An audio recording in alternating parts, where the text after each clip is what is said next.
মে জুনের মন্দা কাটিয়ে নতুন অর্থবছরের শুরুতেই চাঙ্গা হয়ে উঠেছে অর্থনীতির গুরুত্বপূর্ণ ক্ষেত্র পুঁজিবাজার। টানা ৬ কার্যদিবস ঊর্ধ্বমুখী থাকার পর পহেলা জুলাই ডিএসইর প্রধান সূচক ডিএসএক্স দাঁড়ায় ৫,৭৬৩ পয়েন্টে, যা প্রায় ২১ মাসের মধ্যে সর্বোচ্চ।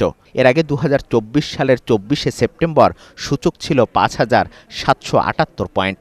অবশ্য সবশেষ কার্যদিবসে কিছুটা কমে ৫,৭৪৪-এ এলেও এক মাসের ব্যবধানে বেড়েছে প্রায় ২০০ point.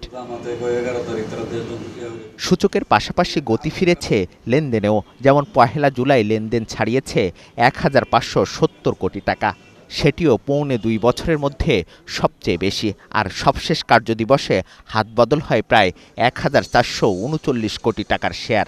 BRAC EPL stock broker যে তথ্য বলছে, ২০২৬ সালের প্রথমার্ধে রিটার্নের দিক থেকে এশিয়ার বাজারগুলোর মধ্যে বাংলাদেশের অবস্থান দ্বিতীয়। প্রথম যখন বাজেটটা ফেস করলো তখন অনেকটা হতাশ হলাম যে nothing is new there, but at the end যখন ঘোষণা করা হলো ইন্ডিভিজুয়াল লেভেলে 15% ট্যাক্স যেটা কেটে নেওয়া হবে বা হবে ফাইনাল ট্যাক্স, এটা প্রয়োজন ছিল এবং যথেষ্ট এই ক্ষেত্রে অ্যাটেনশনটা দেওয়া হয়েছে। নতুন অর্থবছরের বাজেটে পুঁজিবান্ধব কিছু নীতিগত উদ্যোগ ইতিবাচক প্রভাব ফেলেছে বলে মনে করছেন বাজার সংশ্লিষ্টরা। তবে চড়া মূল্যস্ফীতি, ব্যাংক ঋণের সুদহার এবং তারল্য সংকট পুরোপুরি কাটেনি এখনও। তাই কোনো ধরনের হস্তক্ষেপ না করে বাজারকে স্বাভাবিক গতিতে চলতে দেওয়ার পরামর্শ দিচ্ছেন বিশেষজ্ঞরা। যমুনা ব্রিজ, পদ্মা ব্রিজ, এগুলো ভ্যালুয়েশনের মাধ্যমে বন্ড মার্কেটে বন্ড ইস্যু করতে পারে এবং সুকুক ইস্যু করতে পারে। হাজার হাজার কোটি টাকা সরকার পেয়ে যাবে।